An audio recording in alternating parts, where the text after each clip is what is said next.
दोस्तों एक सरिता नाम की महिला होती है जिसकी उम्र 41 साल के करीब थी। और दोस्तों उसके पास ना 3 कपड़ों की दुकान थी जिसमें कई सारे नौकर काम किया करते थे। तभी दोस्तों एक दिन सरिता अपने दुकान में काम करने वाले एक लड़के को फोन करती है और उससे कहती है कि तुम अभी के अभी मेरे घर पर आ जाओ, मुझे तुमसे बहुत जरूरी काम है। तब दोस्तों वो लड़का सरिता मैडम से कहता है कि ठीक है मालकिन, मैं अभी 10 मिनट के अंदर आ रहा हूँ। अब दोस्तों उसके बाद वो लड़का ना अपना मोटरसाइकिल निकालता है और सीधा सरिता मैडम के घर पर पहुंच जाता है। अब दोस्तों उस समय सरिता मैडम जो थी वो अपने बाथरूम में नहा रही थी और वो लड़का दरवाजे के बाहर खड़ा होकर सरिता मैडम को आवाज लगाने लगता है। तो सरिता मैडम उससे कहती हैं कि बाहर कुछ देर बैठकर मेरा इंतजार करो, मैं बाथरूम में नहा रही हूँ, अभी आकर तुमसे बात कर रही हूँ। अब दोस्तों वो लड़का दरवाजे के बगल में एक बेंच बना हुआ था तो वहां पर बैठकर अपनी मालकिन का इंतजार करने लगता है। तो दोस्तों थोड़ी देर बाद जो सरिता मैडम थी वो बाथरूम से नहाकर निकलती हैं और अपने शरीर पर सिर्फ और सिर्फ एक टॉवल लपेटी हुई थी। जब सरिता मैडम दरवाजा खोलती हैं तो वो लड़का उनके सामने आकर खड़ा हो जाता है। तभी दोस्तों सरिता मैडम ना जानबूझकर अपना टॉवल पीछे से खींचकर ऐसे गिरा देती हैं और उस लड़के को ऐसा दिखाती है ना कि वो टॉवल अपने आप अपने से खुलकर गिर गया है। अब दोस्तों वो लड़का जब अपनी मालकिन को यानी कि उस सरिता मैडम को नग्न अवस्था में देखता है ना तो दोस्तों उसको देखकर एकदम से दंग रह जाता है। उसकी आंखें एकदम से फटी की फटी रह जाती हैं। तभी दोस्तों वो लड़का सरिता मैडम को आंखों ही आंखों में कुछ इशारा कर देता है। तो दोस्तों सरिता मैडम करती क्या है कि उसके हाथों को पकड़ती हैं और फिर घसीटते हुए उसको बेडरूम के अंदर लेकर चली जाती हैं। और दोस्तों फिर उन दोनों के बीच में कुछ ऐसा हो जाता है ना जिसकी किसी ने भी कल्पना नहीं किया था। दोस्तों सच में आज की इस घटना को सुनने के बाद ना आप लोगों को भी बहुत ही ज्यादा हैरानी होगी, आप लोग भी एकदम से दंग रह जाएंगे। इसलिए दोस्तों इस वीडियो को पूरा जरूर देखिएगा क्योंकि दोस्तों इस घटना से ना आपको एक बहुत बड़ी सीख मिलने वाली है। लेकिन दोस्तों वीडियो में आगे बढ़ने से पहले वही आप लोगों से छोटा सा रिक्वेस्ट है कि अगर आप लोग हमारे चैनल पर पहली बार विजिट किए हैं तो चैनल को सब्सक्राइब कर लीजिए, वीडियो को लाइक कर दीजिए ताकि जो मेरा हौसला है वो और भी ज़्यादा बढ़ता रहे और भी ज़्यादा इंटरेस्टिंग कहानियाँ ऐसे ही मैं आप लोग को सुनाता रहूं। और दोस्तों जितने भी लोग हमारी वीडियो को देख रहे हैं या फिर देखते हैं उनसे मैं सभी लोगों से रिक्वेस्ट करना चाहूँगा कि आप लोग कहाँ से हमारी वीडियो को देखते हैं कमेंट बॉक्स में अपना नाम और अपने जगह का नाम जरूर बताइएगा ताकि अगली वीडियो बनाऊंगा तो उसमें आप लोग का नाम ले सकूंगा। और मुझे बड़ा अच्छा लगता है जब आप लोग कमेंट में कुछ बोलते हैं, अपनी जगह का नाम बताते हैं। तो दरअसल दोस्तों ये सच्ची घटना बिहार के गाँव की है और वहाँ पर एक सरिता नाम की महिला अपनी बेटी के साथ रहा करती थी। दोस्तों सरिता की उम्र 41 साल थी और उनके पास पैसों रुपए की कमी नहीं थी, इसलिए वो दिखने में बहुत ही ज्यादा नौजवान थी और खूबसूरत थी। लेकिन दोस्तों सरिता के पति जो थे वो इस दुनिया में नहीं थे, वो कई साल पहले ही एक दुर्घटना में चल बसे थे। दोस्तों सरिता की जो बेटी थी उनका नाम अर्पिता था और उनकी जो उम्र थी वो 23 साल के आसपास थी। अर्पिता जवान हो चुकी थी तो दोस्तों सरिता को ना उसकी शादी की चिंता सताने लगती है। दोस्तों उस समय सरिता सोच रही थी कि जल्दी से जल्दी अपनी बेटी की शादी करवा दूं, इसीलिए इधर उधर वो अर्पिता के लिए लड़का तलाश करना शुरू कर देती हैं। और दोस्तों मैं आपको बता दूं ना कि 2 महीने के अंदर ही उनको एक लड़का भी मिल जाता है। दोस्तों वो लड़का दिखने में बहुत ज्यादा खूबसूरत था, अच्छा था, नौजवान था और अच्छे घराने का रहने वाला था। और दोस्तों उस लड़के का नाम मोहित होता है। तभी दोस्तों एक दिन सरिता मैडम अपनी बेटी के साथ मोहित के घर पर पहुंच जाती हैं और जब अर्पिता मोहित को अपनी आंखों के सामने देखती है तो पहली बार में उसको देखकर पसंद कर लेती है। तो दोस्तों अर्पिता और मोहित का रिश्ता वहां पर पक्का कर दिया जाता है। और दोस्तों देखते ही देखते 2 महीने का वक्त गुजरता है तो 2 महीने के अंदर मोहित और अर्पिता की शादी करवा दी जाती है।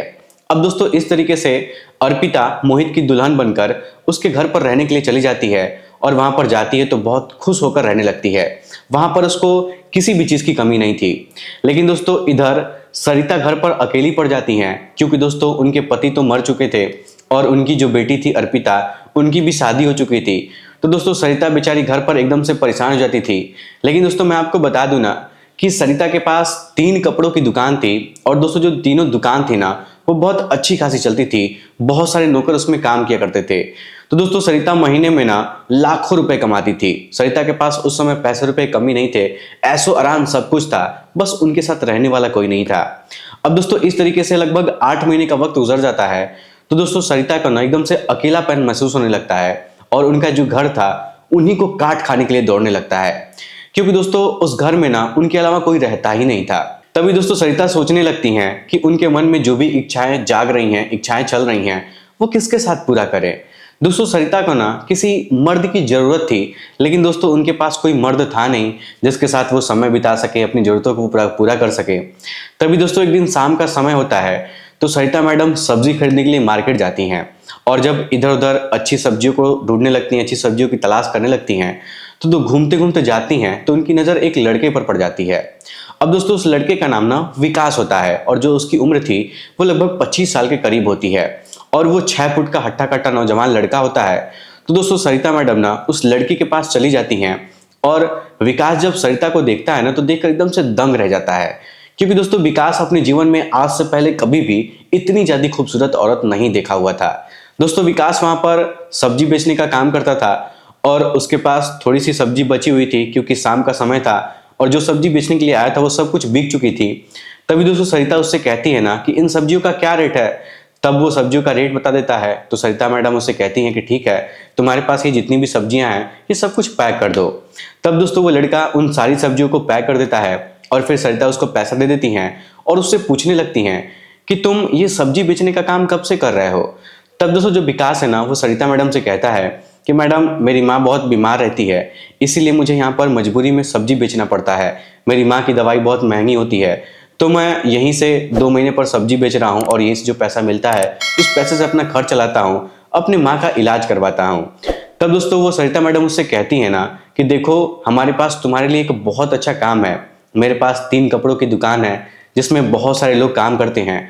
फिलहाल अभी मुझे एक नौकर की जरूरत है, अगर तुम चाहो तो मेरे पास आकर नौकरी कर सकते हो, मैं तुमको अच्छी खासी सैलरी भी दूंगी। अब दोस्तों विकास उसकी बात को सुनकर मान जाता है और कहता है कि ठीक है मैडम, मैं नौकरी करने के लिए तैयार हूँ। तब दोस्तों सरिता मैडम एक कागज पर अपना एड्रेस वगैरह उसको लिखकर दे देती हैं, और उससे कहती हैं कि तुम कल मुझसे मेरे एड्रेस पर मिलने के लिए आ जाना सुबह के 10 बजे, मैं तुमको वहां पर बताऊंगी कि तुमको क्या करना है।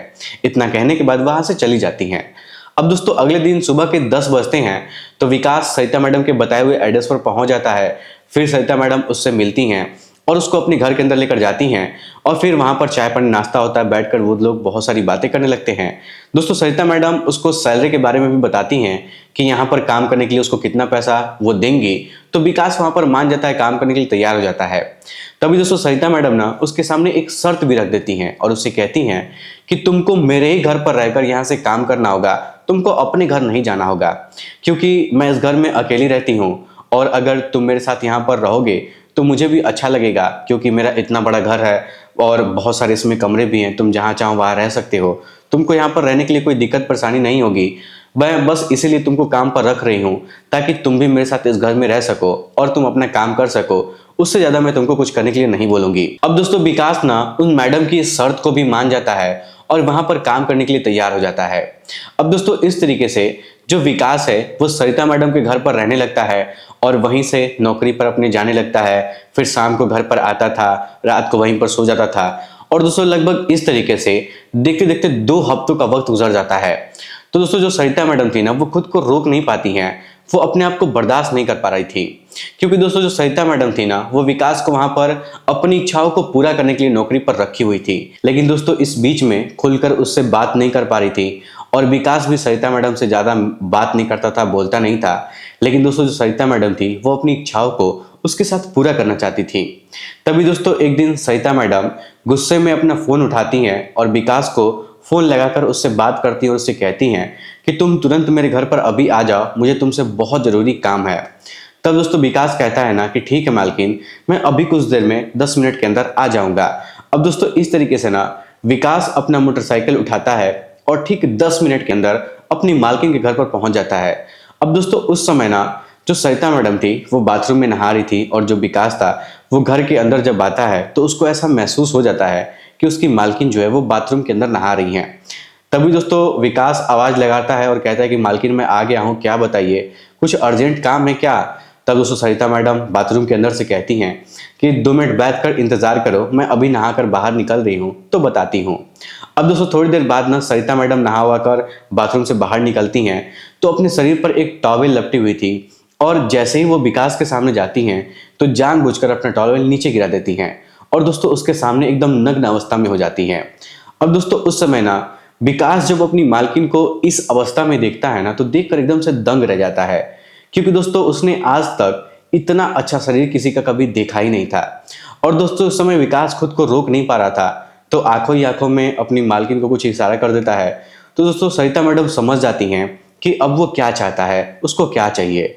दोस्तों सरिता मैडम उसके हाथों को पकड़ती हैं और घसीटते हुए अपने बेडरूम में लेकर जाती हैं और उससे बातचीत करने लगती हैं। फिर दोस्तों वो सरिता मैडम उसको छेड़ने भी लगती हैं।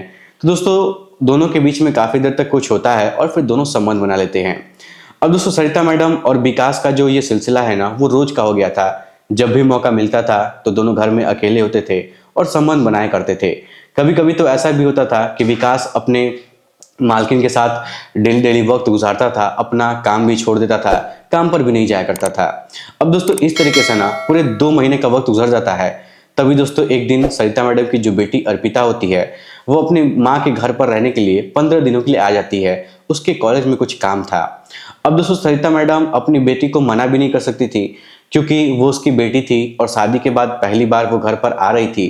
तो दोस्तों सरिता मैडम सोचने लगती है ना कि अब मैं विकास से कैसे मिल पाऊंगी। अब दोस्तों इस तरीके से 6 दिन का वक्त गुजरता है, तो सरिता खुद को रोक नहीं पाती है, क्योंकि दोस्तों उसकी बेटी हमेशा उसके साथ सोई रहती थी, हर काम में माँ के साथ लगी रहती थी, तो उसको समय नहीं मिलता था। तभी दोस्तों एक दिन रात को सभी लोग खाना पीना खाकर सो जाते हैं, तो सरिता के बगल में उसकी बेटी सोई हुई थी। और जब वो गहरी नींद में सो जाती है, तो दोस्तों जो सरिता मैडम थी ना, वो चुपके से अपने बिस्तर से उठती हैं और फिर दबे पांव विकास के कमरे में चली जाती हैं।